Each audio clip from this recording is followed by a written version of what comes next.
So I went on. Senator Cruz has done very poorly, especially with getting votes. He can't get votes. And after his New York performance, which was a total disaster, he was in a free fall. And you know, he reacts very badly under pressure. He chokes under pressure. Boy, does he choke like a dog.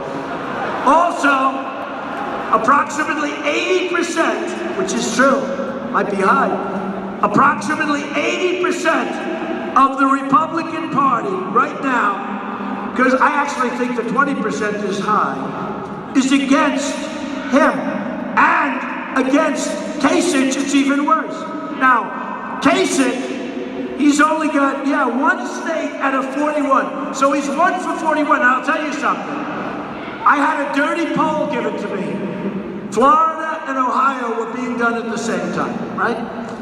And I was winning Florida by a lot, even though I was running against actually a good guy, Marco Rubio. By this time, Bush had dropped out. And you know, it was set up because when they heard that Trump was running, they changed it. Because let me tell you, we have a rigged system, we have a corrupt system. This whole thing with the delegates is ridiculous, and you have to go out and you have to get your beautiful delegate card and you have to vote for your delegates, the delegate. It's crazy. You know, it'd be nice if you could just go out and vote. We can win this state. I mean, we're way up in the polls. Don't let that fool you. Go out tomorrow and vote. Don't let it fool you. But here's the story. And they just said, Mr. Trump, when you go up there, can you please tell them to take their card, vote for the Trump delegates? I said, that's not like a cool thing to say during a speech. Vote for the Trump delegates. Okay, now I've done my job. You know, it'd be nice if you could just vote and just be done with it. But the system is so complicated. Now we have a great head of the Republican Party, so we're very lucky. And we have some great people, and we have some amazing delegates, and they're going to do a great job. But here's the story. Here's the story. Thank you. I love you too. Look at this guy.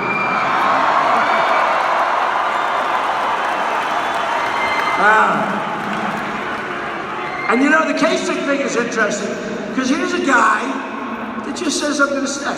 Like a stubborn, like if you have a child who's a spoiled brat, where they go, I don't care, Daddy.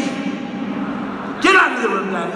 I don't care. This is like a spoiled guy. If you look at it, Ben Carson, who's endorsed me, did much better.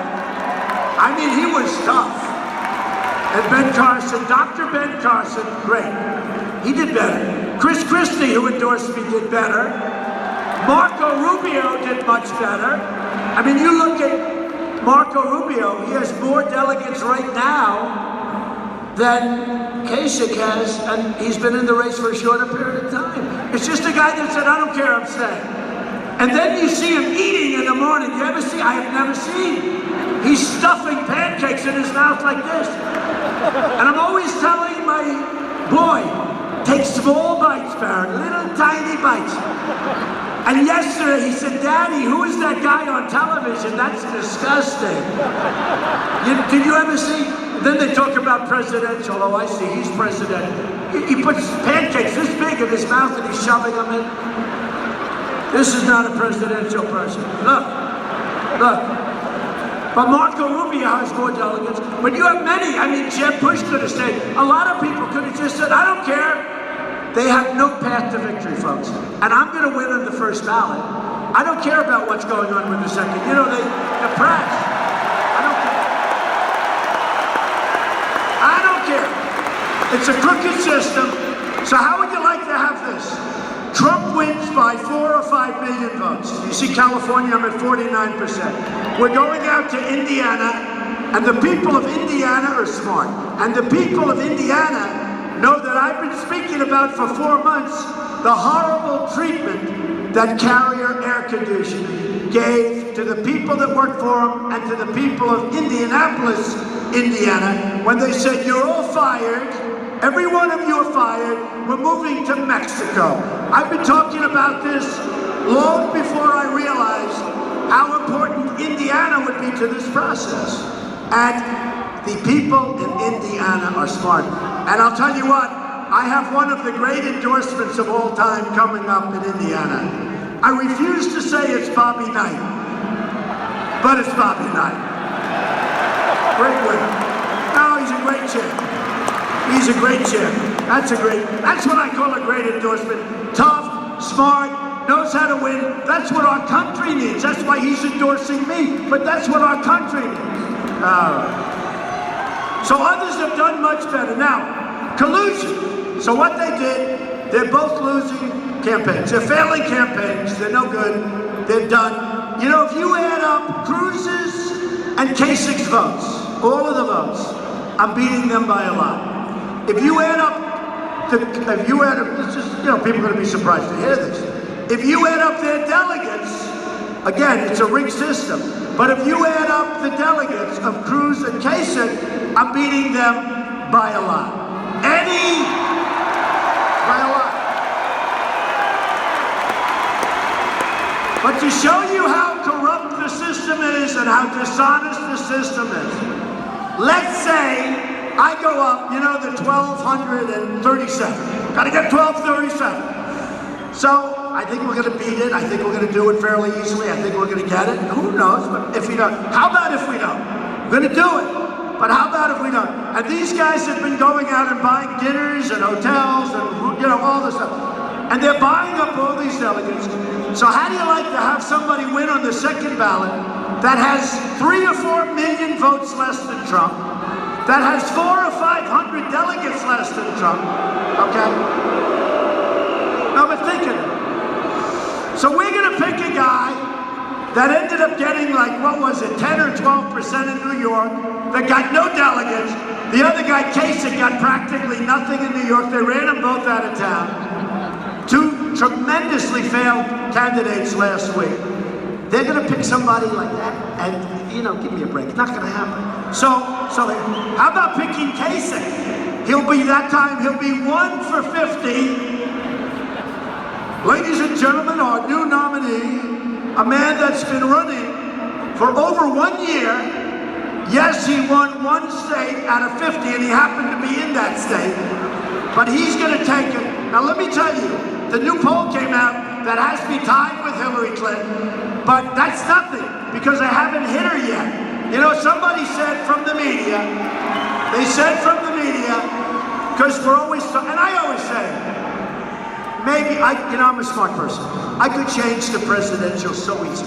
That would be much easier than doing what I'm doing right now, because I could talk nice and calm, and everybody would fall asleep after 10 minutes. Then you'd see him start leaving the upper decks. Look at the corner of the upper decks. Why don't you show that, media? Hey, media, why don't you show it? You dishonest media. The corners of the upper decks. Now, they're not looking. They don't move the cameras. They don't move the cameras. They never move the cameras. They never move the cameras unless there's a phony protester around. Where do we have any protesters? I'd like to put a couple of protesters right up there where they can see. And think of it, 6,000 people not able to get in standing outside. So, here's the story. We're gonna win big tomorrow. You're gonna go vote, you're gonna vote for the delegates, you're gonna do all the things you have to do, it's crazy. But we just got poll numbers from Rhode Island. I just got back from Rhode Island. Plus, I made 2 speeches today. We had 2 rallies in different parts of Pennsylvania. Yesterday, we had an unbelievable rally in Maryland, an airport hangar that was so big and so packed that people were flowing out into the runway areas. I mean, what's going on is a movement, folks. We've been on the cover, and it's we. I'm the messenger. I'm a good messenger, but it's about you. We've been on the cover of Time magazine many, many times in the last short period of time. In fact, I'm going to be at a dinner tomorrow night for Time magazine. I guess the world's 100 most important, something like that. You know what? Who cares? What I care about? I care about winning this nomination, beating crooked Hillary Clinton, and doing a great job for our nation. And we're going to do it.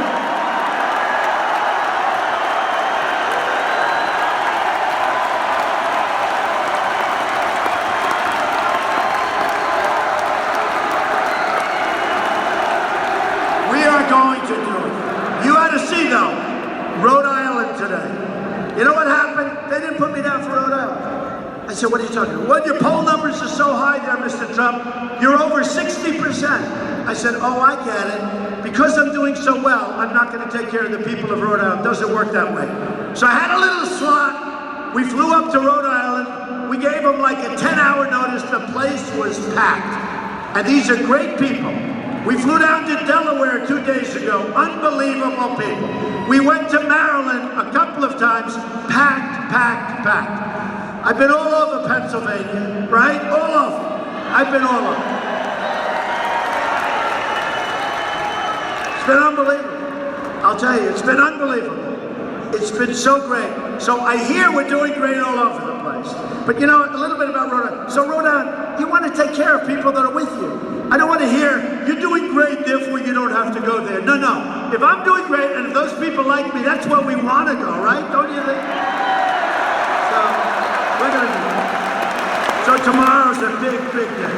So here's the story of the end. Because of me, everyone now sees that the Republican primary system is totally rigged and broken. When two candidates who have no path to victory, they have no path, they're mathematically out. They ought to quit so we can all get together, we can all unify, and we can all go against crooked Hillary Clinton and beat her. Really, really beat her bigly. She'll be a terrible president, I will tell you, if she wins. I mean, even Kasich, what he's been saying about her, she's got bad judgment, he said. And they said, don't say that anymore. Don't say that, that's terrible. He said she's not qualified. Now that's a little, I mean, who's not qualified? Everybody's qualified. We're all qualified, right? But then he said, okay, I'll take that back. We didn't forget that. Not qualified. But what she said, what he said was amazing.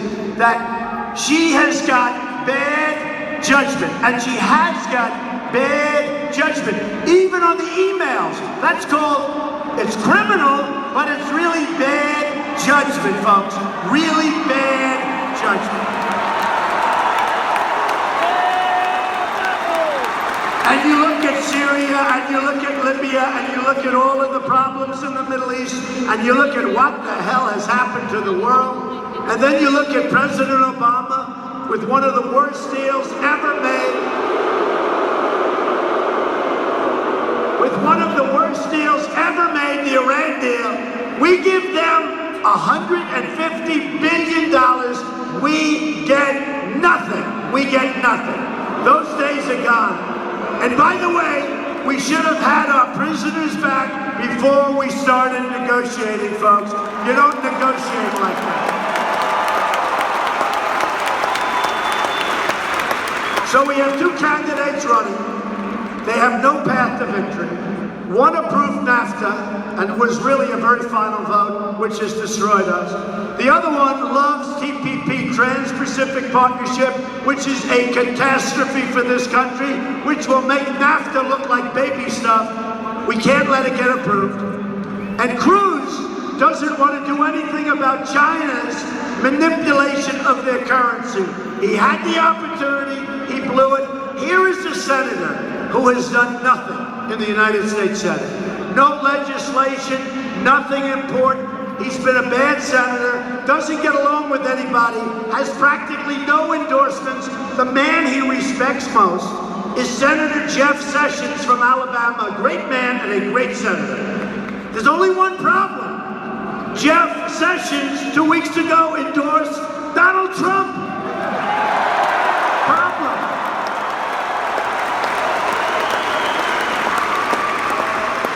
So we're going to unify the party. So let's go.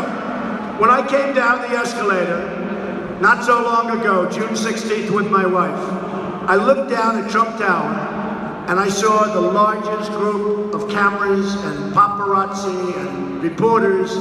It looked like literally the Academy Awards. I say it. And I said, I didn't love doing this. I mean, I'm doing it because, honestly, we really can not only make America great again, I really believe we can make America greater than ever before. I really believe, or I wouldn't be doing it.